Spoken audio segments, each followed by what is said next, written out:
Bien, donc j'ai une série de questions, réponses pour voir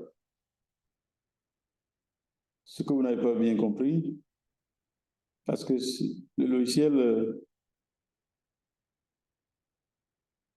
mais je vais revenir ici.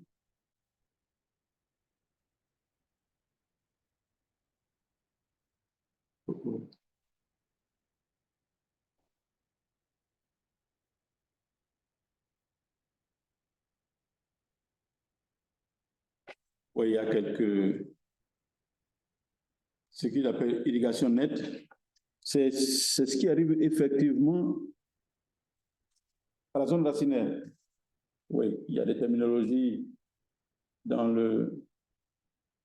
CropWatt là. Oui. Il parlait là de perte d'irrigation. C'est la quantité d'eau qui a traversé le sol et qui en est sortie par infiltration, percolation, comme ils disent. Et puis, efficience d'irrigation, c'est le ratio irrigation nette, irrigation brute. Ouais, vous voulez amener, bien sûr, il y aura des pertes, surtout par méthode gravitaire. Vous amenez 100 mm d'eau, ce n'est pas sûr que tout ça là va arriver au sol. Donc, tout dépend de comment vous apportez l'eau. Ce n'est pas 100% de ce que vous apportez là qui va arriver au sol. OK? Si vous versez sur une pente, c'est sûr que une bonne partie, une grande partie n'ira pas là où vous voulez que ça aille. OK? C'est comment évaluer ces pourcentages-là. Ça n'a rien à voir avec l'efficacité même de votre système d'irrigation. Vous prenez goutte à goutte. Chaque litre, chaque goutte tombe exactement autour de la racine. Vous avez du piment, les racines ne se touchent pas, hein? Même si théoriquement, je pense que les racines sont limitées à un petit volume. Le goutte à goutte, au moins, amène une bonne partie de la goutte à la plante. Mais si vous aspercez, vous mouillez des zones qui sont dans le sol, mais les racines ne sont pas là-bas. N'est-ce pas? Donc, il y a aussi l'efficacité même de votre système d'irrigation. Voilà pourquoi je dis le côté comment répondre aux deux questions là. Une fois qu'on sait quand il faut irriguer et quelle quantité il faut y apporter, je l'apporte comment? C'est aussi important. Si je l'apporte par goutte à goutte, c'est sûr que la goutte tombe exactement au niveau de la racine. Et l'efficacité du système est très élevée. Mais si j'asperge sur 100 litres, peut-être que c'est 4 de façon effective qui tombent sur les racines de la plante. Donc, il faut que je tienne compte de ça aussi pour voir quelle quantité d'eau je dois pomper en amont pour les besoins qu'on me demande ici. Donc, si on me dit qu'il faut amener 50 mm d'eau et que je sais qu'il y a des pertes, donc il faut que je multiplie pour pouvoir apporter beaucoup plus afin de satisfaire ces besoins. OK.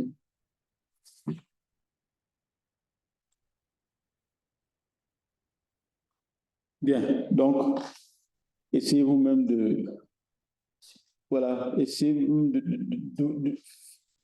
faites comme si vous allez faire un champ de quelque chose, et puis, où le lieu, vous avez la latitude, longitude, vous avez des données climatiques, et dans CropWatt, si vous avez même des mesures de votre transpiration aussi, ça prend. J'ai vu que le nouveau CropWatt là, si vous avez des ET0 déjà mesurés vous-même, vous pouvez les prendre. Au lieu que le logiciel essaie de calculer avec les valeurs rayonnement, température que vous mettez. Si vous avez des ET0 vous-même, bien, on les prend. Si une étude antérieure a montré que vous avez fait des mesures de ET0 dans votre zone de culture, OK, c'est bon. Donc, sur le logiciel, il faudrait que vous...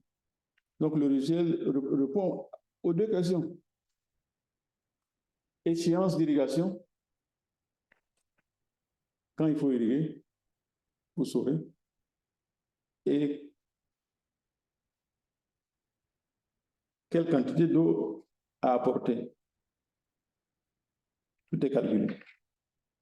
Donc, parce que c'est vous qui dites ce que vous voulez cultiver, quand il faut cultiver, les conditions climatiques qui prévaudront, et puis quel type de sol sur lequel vous allez travailler. Donc, vous fournissez toutes ces données-là. Et il essaie de vous donner. Maintenant, vous voulez irriguer. On vous dit, aujourd'hui, 24 février, c'est ça? Vous devez apporter, vous devez irriguer. Et s'il pleut le matin, et que vous n'avez pas encore démarré, vous faites quoi? On arrête l'irrigation. Plus. OK. Vous n'irriguez plus. On arrête l'irrigation, il y a déjà une pluie, mais on va s'assurer que ça soit plus efficace. OK. Le coup, c'est ça. Coucou, c'est ça? Ouais, dans la logique, ouais. Mais moi, je pense que, est-ce que la quantité d'eau qu'on devait irriguer là, est-ce que la pluie là sera proportionnelle? Peut-être que la pluie peut être en grande quantité que ce qu'on avait prévu. Mais comment on peut savoir ça? Comment on peut savoir? Oui, Bon, je pense que... Donc, ça suppose que tu as une station météo à côté, tu vois ton pluviomètre? Oui, oui. Si c'est plus efficace. Si la quantité de pluie est inférieure à ce qui était prévu là, alors on peut irriguer après. Voilà. Mais si c'est supérieur là, je pense que c'est plus nécessaire. Maintenant, tu as une parcelle, tu as des parcelles de 3000 hectares. Tu es par exemple à Zudula, à Sucrivoire. Tu ne sais pas si la pluie partout. Le pluviomètre est un endroit donné. Oui. Alors que la parcelle est assez grande. Il a plu un côté, il n'a pas plu un côté. OK, donc... on n'a pas reçu de mesures aussi de cet endroit-là et tout ça. Voilà, donc des fois, les choses ne sont pas aussi faciles. Donc tu arroses quand même.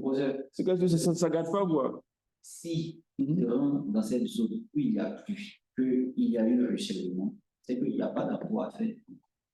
Non, ça a été plus efficace. Non, je veux dire, dans un champ de 3000 hectares comme ça, c'est un seul pluviomètre ou bien on a au moins 3000 hectares et on ne peut pas mettre un seul pluviomètre dans 3000 hectares.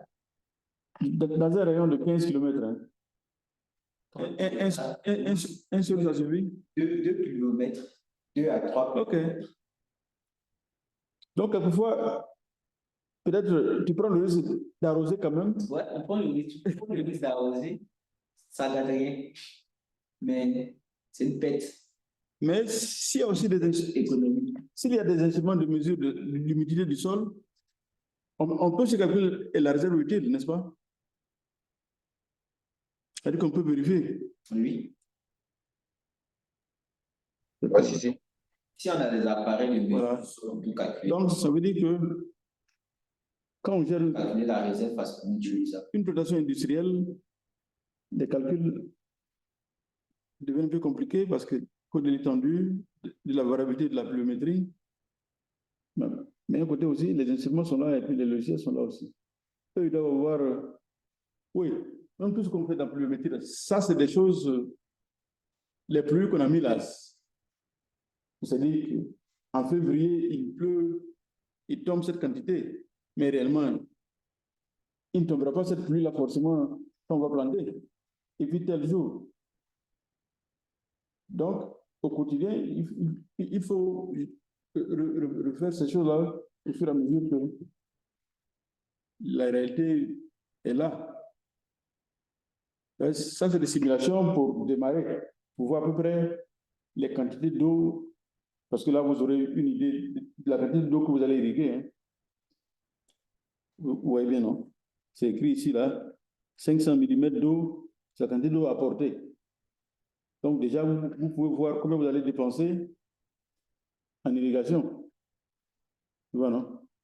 Est-ce que cette motopompe qui pompe, c'est pas moi, 20 mètres cubes ou bien 12 mètres cubes par heure, là, est-ce que ça va tenir tout le cycle de la plante? Est-ce qu'il me faudra ceci? Il me faudra ceci. Mais quand on met 500 mm de hauteur de pluie à irriguer, ça fait combien de mètres cubes?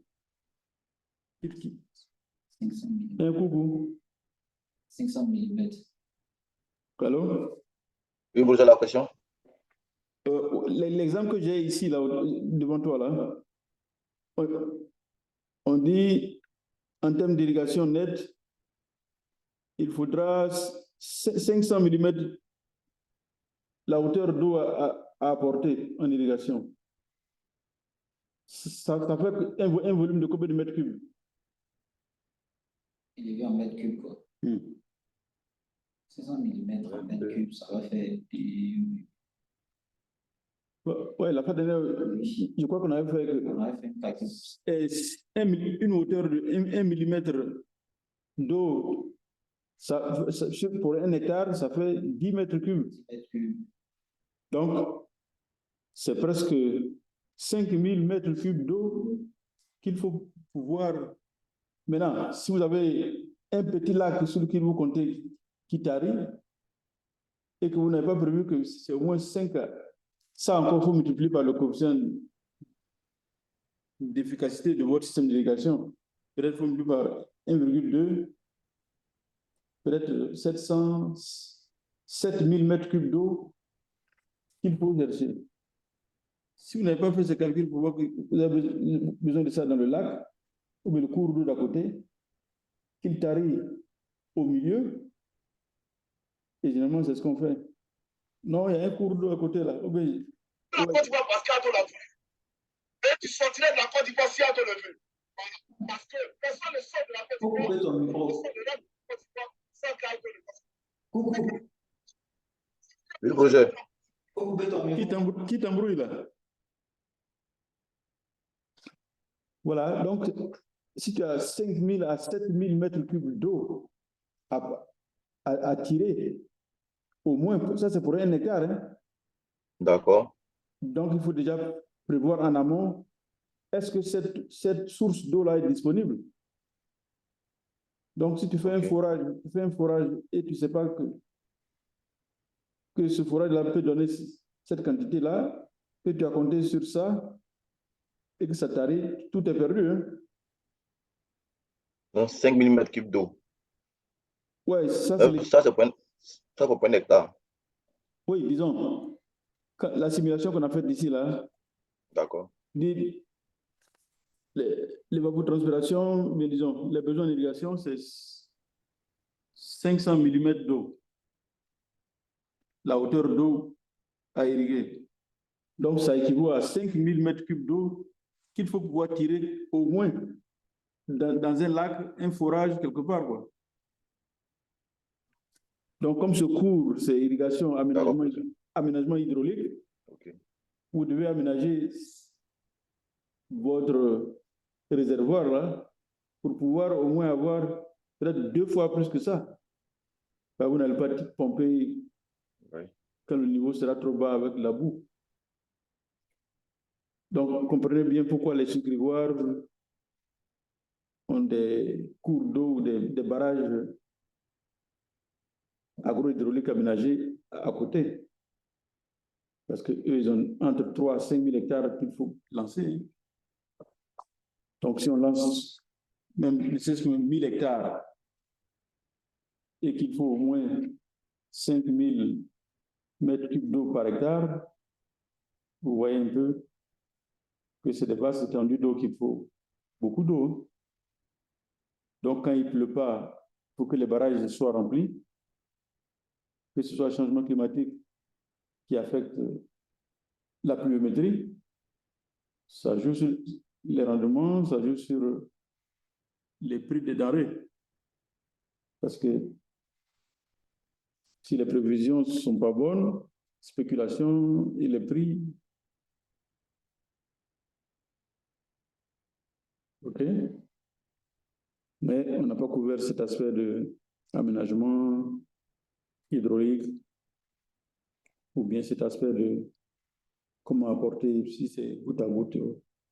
Mais au moins, retenez que vous pouvez, si vous renseignez bien les 4 modules-là, utiliser CropWatt au moins pour déterminer quand irriguer et quelle quantité d'eau apporter au moment où vous devez irriguer.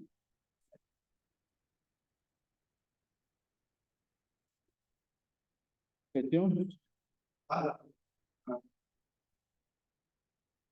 Donc, je crois qu'il y a un exercice, on le met en ligne, bien je donne à Kishi, et puis il va te baser.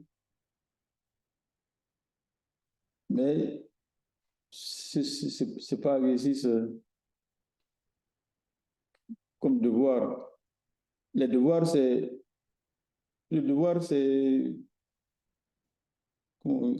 QCM.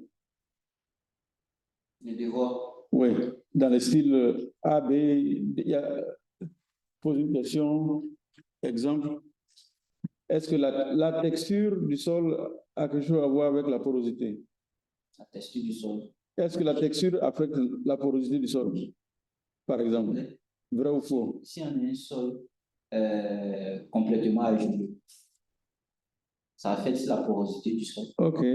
Donc, si on a un sol argilo-sableux, on peut dire que ça affecte aussi, parce que si on a un sol argilo-sableux, il y a la porosité, forcément le sol est un peu poreux, tout ça. Mais si on a un sol sableux, c'est que le sol est très très poreux. Un sol sableux et puis un sol à texture fine, un sol argileux. À votre avis, la réserve utile sera plus élevée où? Un sol sableux. Un sol sableux. Coucou. Oui, projet. Un sol sableux. Et puis un sol argileux. Argileux. Ouais. La réserve utile sera plus élevée dans quel sol? Dans le sol argileux, normalement. OK. Le sol argileux. Parce que le sol sableux. Parce que la porosité est élevée là-bas. La porosité est très élevée. Donc, tout va s'infiltrer pour aller directement au point de filtration. D'accord. Non, l'écoulement de l'eau. Mais si vous devez planter des arachides, oui. Vous préférez un sol sableux ou bien un sol presque argileux? Presque argileux. T'es sûr? Arachide? Arachide. Oui. Bien. Arachide. Non, moi je pense que c'est plutôt. Oui, aucun des deux. Okay. Ouais, un sol qui est un peu au milieu, quoi. Ouais, un sol qui est un peu. Voilà, si c'est sableux aussi. Qui a un peu d'argile et puis un peu de sable. Sableux aussi, c'est bien. La graine peut pousser aussi, mais la rétention des nutriments là sera beaucoup plus. Or, l'arachide sont des cultures qui ont besoin d'eau aussi. Comme à Korogo, les paysans le font généralement. Écoute, à Korogo, la texture du sol, ce n'est pas totalement stable. C'est un peu argilo-sableux. Ça réussit là-bas très bien. Ah ouais. Donc, dans les modules climat et autres, c'est quel aspect vous n'avez pas bien compris? Ou bien, si c'est la période de questions, hein, pour que je puisse voir. Une question?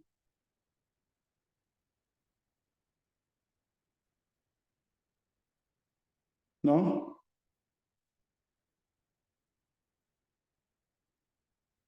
Donc, dans CropWatt, il y a des graphiques pour chacun des paramètres. Vous pouvez voir l'évolution. À quel standard on peut dire qu'une est efficace? Oui, si ça n'apporte rien au sol. Quel standard vous faites? Standard, non. C'est-à-dire, tu prends ton pluviométre, tu sais qu'à tel millimètre, il y a un tel nombre de mètres cubes d'eau, c'est plus efficace en fait.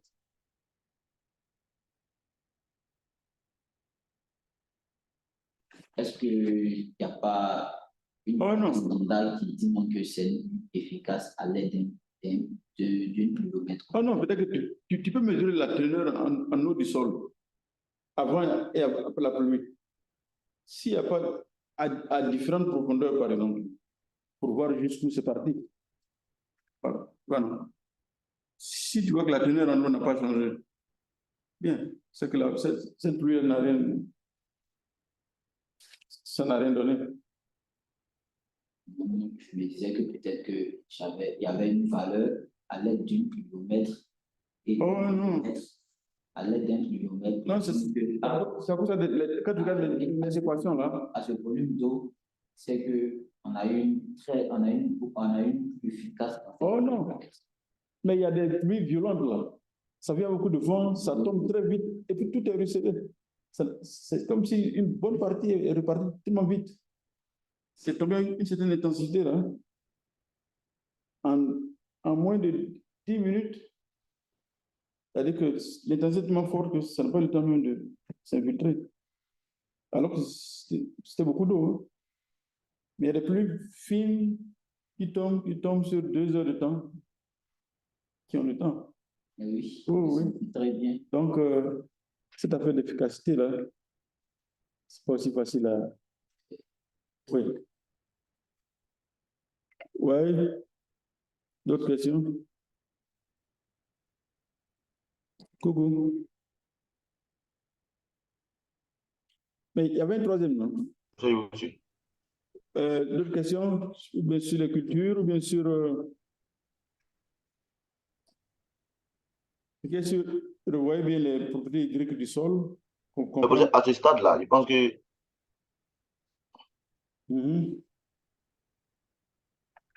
Donc, nous devons nous devons avoir certaines informations avec des ingénieurs agronomes sur... Parce que tel que je vois là, il y a des trucs... La quantité... Donc, on doit être en collaboration avec des ingénieurs agronomes normalement. Oh oui, ou bien prendre les annales des trucs, l'information dont vous avez besoin. Il faut que quelqu'un qui connaît la culture vous dise, ouais, l'arachide, de temps à temps, telle période, c'est comme ça, c'est telle phase. Oh, voilà. Sinon, bien. Ce ne sera pas... D'accord. Oh, oui. Il y a beaucoup de... Toi, tu as quelle formation? Toi, tu es agronome? Non, pour le pas agronome. Ah, d'accord. Géographe? Je fais géologue plutôt. Tu es SRM alors? Oui, SRM, je labo SRM. Ah, d'accord. OK. Voilà. Sinon, la partie culture, c'est beaucoup plus comprendre, c'est l'agronomie. Et la partie sol, là, c'est pédo. Et l'autre climatique. Sinon, une fois renseigné et vous avez bien défini les paramètres que vous avez, vous devez pouvoir avoir un calendrier d'irrigation selon les conditions que vous aurez fixées. On peut aussi le faire sans pluie. C'est-à-dire que si vous n'espérez pas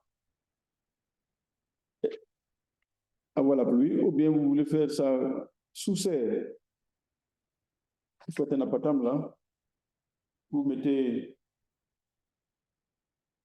une ombrière pour réduire l'insolation, et puis il n'y a pas de pluie, vous ne laissez pas la pluie tomber sur les plantes, comme hors sol, quoi. Et puis vous évaluez comment il faut... Oui, si on pouvait même, c'est ça qu'on devait faire. Chacun essaie de faire son hors sol là. Un appartement de peut-être 5 x 5 ou bien 5 fois 10, c'est 50 mètres carrés là. Et éviter la pluie, prendre des sachets, faire des concombres là, et puis arroser à la fréquence que tu veux.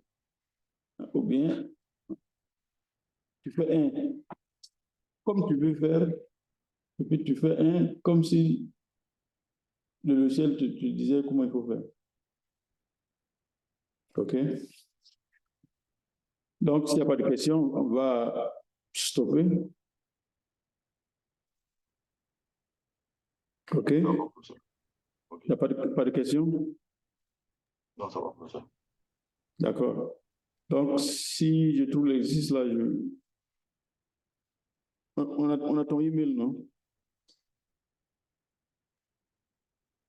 Ou bien s'il faut mettre en ligne aussi, on verra. Mais, comme je l'ai dit, il y avait une question générale. Pourquoi irriguer? Et je crois que ça, c'est des questions parce qu'on veut gagner beaucoup. On veut produire mieux, de qualité et augmenter le rendement. Quand il faut irriguer, on le sait, il faut faire le bilan hydrique journalier. Quelle quantité apporter? Vous pouvez facilement l'avoir avec le module CropWatt. Et ça n'est bien fini pour ce cours. OK? D'accord. Donc, on va arrêter ici. Merci.